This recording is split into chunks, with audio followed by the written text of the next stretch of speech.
Hey, let's talk tackle box tools. Which one's the right one? Stay tuned.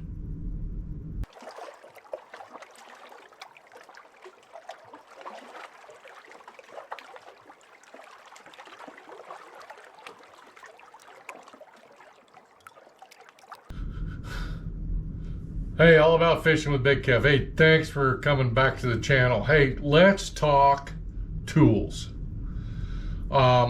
Every boat owner, every tackle box should have a couple of tools in it just to make your life more simple in your angling adventures.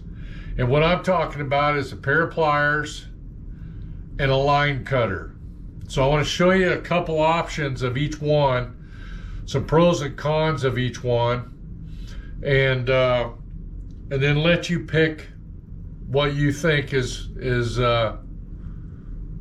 the best for your application. So regardless if you're in a boat or you're fishing off the bank in a tackle, out of a tackle box, or you're in your boat with a tackle box, you need to have some tools on board. And when I'm talking tools, I'm talking needle nose pliers and some type of line cutter. So let's start with the pliers. Pliers, and I'll be honest with you, I've grabbed whatever set of needle nose pliers I could find. Here's some that I got from Harbor Freight, and you can see what the water does over a year, but you don't pay anything for these. And if you get 1 year out of them and you drop them in the lake, you're out a couple of bucks, not a big deal. But they just freeze up, they rust up. Granted, I could probably soak these up and get them working again and clean them up and reuse them for another year. Here's a pair of longer needle nose pliers that I've had in the boat for a couple of years, and they pretty much are at the end of their rope. Again, here's another set of Harbor Freight, and I can barely open those. Those are barely will open. So I always keep 2 or 3 pair of needle nose pliers. One in the front up on the bow, usually 1 or 2 in the back area of my boat. My co-angler always is using them, I'm using them. So having them in multi places on the boat helps from running all over the boat looking for a pair of pliers. Might even have 2 pairs as far as that goes in each area. But I want to show you a couple other options on these pliers, and these have worked out really well. So I got these as a present, and I've had them on the boat for a year now, but they're kind of a fancy looking plier. They work pretty good. They're actually made for fishing. They come with a tether line, but that's one style. And again, these have not corroded, or they're aluminum, I think. But they have worked and worked well. Another pair that I've had on there for a year is a pair of, these are Rapala pliers. They're stainless, made for fishing. Pretty good pliers. In fact, I'll probably get another 2 or 3 sets of these and put on the boat, just so I got them in different places and use them. And I really don't remember where. I'm sure these come off Amazon or something for probably less than 10 bucks a piece. But this is the Rapala brand, stainless steel. Again, see, this is a year, here's a year. You see the difference in the metals. So that is the plier end of it. Another option are hemostat type tools. But what these are used for? They're used for getting hooks out. So there's a big advantage to them and there's a disadvantage to them. The disadvantage to using pliers is you got a chance of ruining the hook or breaking the hook. I broke a lot of hooks using pliers trying to get them out of a tough fish.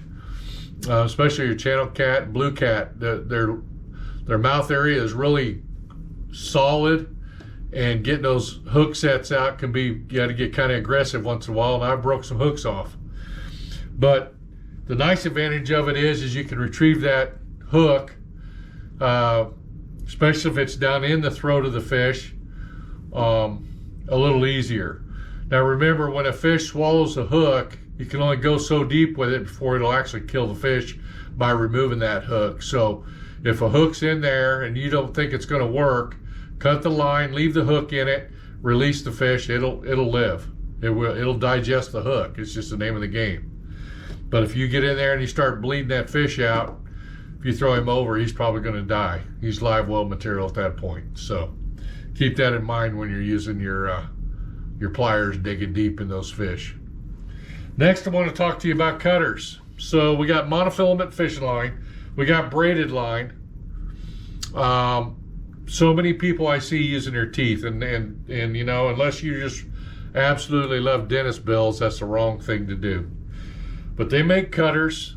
I mean, there is so many style of cutters out there. A lot of these came out when braided line came out, due to the fact that how tough braided line is. And these work really good. Berkley makes these, and these are called laser. But these are several types of line cutters. This is kind of a mini plier option as well, but these are strictly line cutters. Second of all, and the simplest one, folks, and the cheapest, is just a pair of clippers to cut your line. Now these don't work real well on braided. Here's some pair of Berkley. They actually make them for fishing. Here's what I carry. I got a lanyard I wear around my neck. It's got my Talon remote. It's got my iPilot. And then I got a pair of cutters on here for line. And these will do braided as well. And it's got a retractable cord on it. So it's a little fancier, but it works really good. They're right there on my neck at all times. I got them. If I'm tying on, I got a little way of doing that. I can clip that line and go on without having to look around for something. And I got them around my neck. So that's another option. Remember, when you're cutting your monofilament, your braided, your fluorocarbon, whatever line you're using, when you're cutting that off, let's dispose of that line properly. I was reading an article yesterday, 600 years is what they're estimating monofilament line to basically disappear. 600 years. It's as far as a danger to aquatic life, period, or birds flying in the area, anything. So anytime you see monofilament laying on the bank, or you reel it in off your boat or whatever, roll it up, take it to a proper disposal. There's some lakes that have disposals at the lake, and they'll recycle it into fish habitat. So toss your monofilament and your braided and your fluorocarbon lines in the proper disposal. Just don't throw them in the lake. Plus, as a boat owner, you'll understand about sucking it up in your prop and everything else. So, last tool that you really should have, regardless if you use it to fillet fish, is you always want to have a fillet knife on board or in your tackle box. It's just one thing for cut bait, or if you're going to use it to fillet fish, a fillet knife, a manual fillet knife is the way to go. So hopefully this talks or shows you guys a little bit about what to put in there, some different options as far as tools in your tackle box, in your boat. Don't leave home without them. One other option I guess you could put in your tackle box would be a pair of side cutters, and that's if you just get one so deep in your hand you cut it off. That way you can get to the hospital without having to take the fishing pole and the whole 9 yards with you. So, hey, tie lines, everyone. Happy New Year to everybody out there. Hope you guys have a fantastic 2025. We're really looking forward to a positive year. Can't wait to get on the water. We got some really, really cold air coming in this week into Kansas, and they're talking our first ice and snow on Sunday. So, hey, like and subscribe. Happy New Year. Tight lines. Everybody take care.